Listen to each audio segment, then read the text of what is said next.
আসসালামু আলাইকুম। Network hacks YouTube চ্যানেলে সবাইকে স্বাগতম।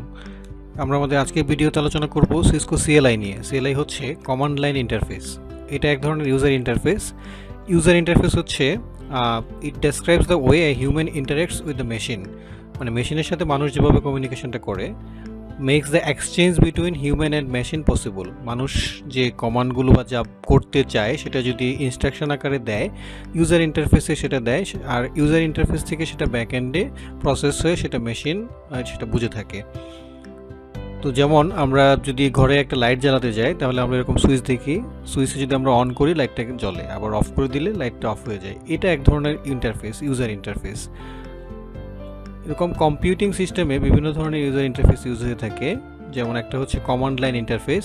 সিম্পলি আমরা সিসকো রাউটারগুলোতে বা সুইচগুলোতে যদি অ্যাক্সেস করতে চাই, তাহলে আমরা এরকম একটা ইন্টারফেস দেখব যেখানে কমান্ডের মাধ্যমে কাজ করা হয়ে থাকে। আরেক ধরনের ইন্টারফেস আছে হচ্ছে মেনু ড্রাইভেন ইন্টারফেস। এটা আমরা সাধারণত ATM-এ দেখে থাকি। ATM-এ যেমন ড্রপ ডাউন মেনু থাকে, আমরা পাশে বাটন চেপে চেপে আমরা হচ্ছে ওই ইন্টারফেসে কাজ করে থাকি। আরেকটা ইন্টারফেস হচ্ছে graphical user interface. Graphical user interface আমরা বুঝতে পারছি, সেটা আমরা হয়তো ভিজুয়ালে দেখতে পারি। যেমন বাসাবাড়িতে যদি কোনো ওয়াইফাই রাউটার থাকে, আপনার রাউটারে ক্লিক করে করে হচ্ছে এটা কনফিগার করা হয়ে থাকে। এটা হচ্ছে গ্রাফিক্যাল ইউজার ইন্টারফেস। আরেক ধরনের ইন্টারফেস হচ্ছে touch screen graphical user interface. এটাও গ্রাফিক্যাল, এটা আমরা দেখতে পাচ্ছি, বাট এটা আমরা হচ্ছে টাচ করে করে, যেমন আমাদের টাচ মোবাইলগুলোতে এই ইন্টারফেস থাকে, টাচ ল্যাপটপগুলোতে এই ইন্টারফেসটা থাকে, সেটা হচ্ছে touch screen graphical user interface.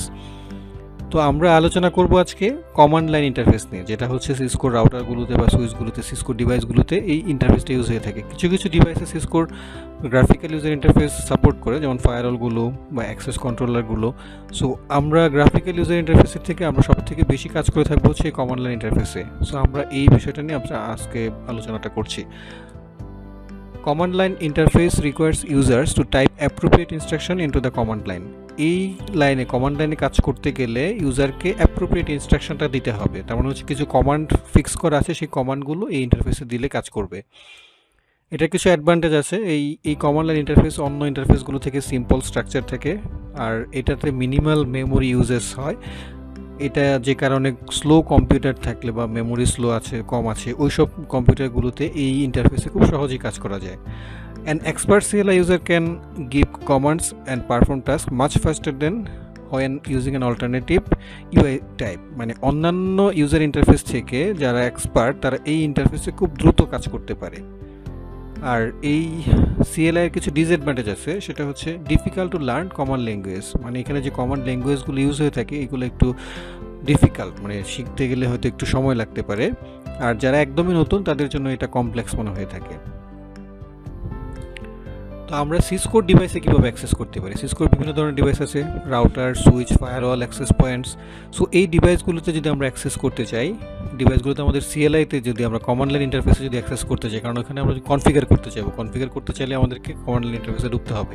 So এই কমান্ড লাইন ইন্টারফেসে ঢোকার জন্য আমাদেরকে হচ্ছে এই সিসকোর ডিভাইসগুলোতে একটা স্পেশাল পোর্ট থাকে। সেটি পোর্টটা হচ্ছে কনসোল পোর্ট।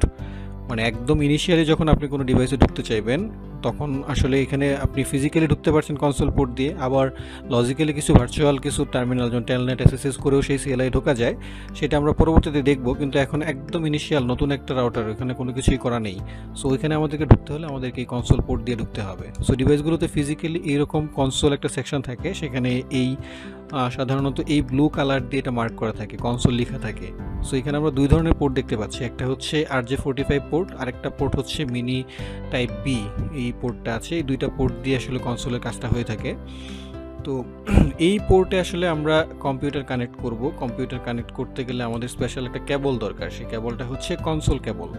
নর্মালি আমরা এর আগে কিছু কেবল টাইপ দেখেছিলাম, সেই টাইপে আসলে আমরা স্ট্রেট থ্রো কেবল, তারপর ক্রসওভার কেবল, ওই কেবল দেখেছিলাম। এবং দুই পাশেই ওইটাতে আসলে RJ45 কানেক্টর লাগানো ছিল, এবং ভিতরে কেবলিং স্ট্রাকচারটা ছিল অন্যরকম। আমরা এখানে দেখতে পাচ্ছি একটা RJ45 পোর্ট, আরেকটা হচ্ছে DB9 পোর্ট। সো এইখানের যে কেবলিং স্ট্রাকচারটা, এটা আসলে স্ট্রেট থ্রো না, ক্রসওভারও না। এখানে কেবলিং স্ট্রাকচারটা হচ্ছে রোল ওভার। এটা একটা স্পেশাল ধরনের স্ট্রাকচার। এখানে যে 8টা পিন আছে, RJ45-এর যে 8টা কেবল, এখানে ওই কেবলের পিনগুলো আসলে 1 থেকে 8 পর্যন্ত আছে, এবং এটা ক্রসলি, এটা রোল ওভার বলতে 1-এর সাথে 8, 2-এর সাথে 7, 3-এর সাথে 6, এই ফরম্যাটে এটা কানেক্ট হয়ে থাকে। সো এখনকার ল্যাপটপগুলোতে বা কম্পিউটারগুলোতে এই DB9 পোর্টটা সাধারণত দেখা যায় না। কিছু পুরাতন কম্পিউটারে এই DB9 পোর্ট আছে, সো ওই কম্পিউটারে DB9 পোর্টে দিলে আমরা এই CLI তে অ্যাক্সেস করতে পারতাম। কিন্তু এখনকার ল্যাপটপগুলোতে যেহেতু এই DB9 নাই, সেহেতু এখানে একটা স্পেশাল ধরনের কনভার্টার দরকার হয়। দেখা যাচ্ছে যে এই RJ45 থেকে হচ্ছে DB9 থেকে ওই RS232 থেকে ইউএসবিটা হচ্ছে আপনার কম্পিউটারে লাগবে, আর সেই RJ45 লাগবে হচ্ছে রাউটারে, অথবা সরাসরি RJ45 টু ইউএসবি একটা কেবল পাওয়া যায়, এটাও আসলে কনসোল কেবল। তো এটা হচ্ছে RJ45 পোর্টে লাগবে রাউটারের বা সুইচের। আর আরেকটা কেবল আছে, এই কেবলটা হচ্ছে ইউএসবি টু ওই মিনি-বি পোর্টের, মিনি-বি কনসোল। সো এই পোর্ট মিনি-বি কনসোল যে পোর্টে আছে, যে রাউটারে পোর্টটা আছে, এই কেবল দিয়ে আমরা সরাসরি ওই CLI-তে ঢুকতে পারবো। এখন কম্পিউটারের সাথে ওই রাউটার বা সুইচের যে কনসোল পোর্ট আছে সেটাকে যদি আমরা কানেক্ট করি, সেটাকে কানেক্ট করলে আমরা আমাদের কম্পিউটারে কিছু ডেডিকেটেড কিছু পোর্ট আছে, কমিউনিকেশন পোর্ট, সেই কমিউনিকেশন পোর্টে যদি আমরা হিট করি তাহলে হচ্ছে আমাদের CLI-টা দেখাবে। সো কম্পিউটারগুলোতে এই কমিউনিকেশন পোর্টে ঢোকার জন্য আমাদের একটা স্পেশাল টার্মিনাল সফটওয়্যার দরকার। অনেক ধরনের টার্মিনাল সফটওয়্যার আছে, বাট মোস্ট পপুলার এই সিসকো রাউটারগুলোতে কাজ করার জন্য মোস্ট পপুলার টার্মিনাল হচ্ছে যে ওটি। সো আমরা এই সফটওয়্যারটা খুবই লাইট, এটা যদি ইনস্টল করে নিই আমরা, তাহলে এই ধরনের একটা ইন্টারফেস আসে। ল্যাপটপের সাথে বা কম্পিউটারের সাথে কানেক্ট করার পরে এই পেজটা যখন আসবে, আসলে আসবে হচ্ছে আরেকটা পেজ।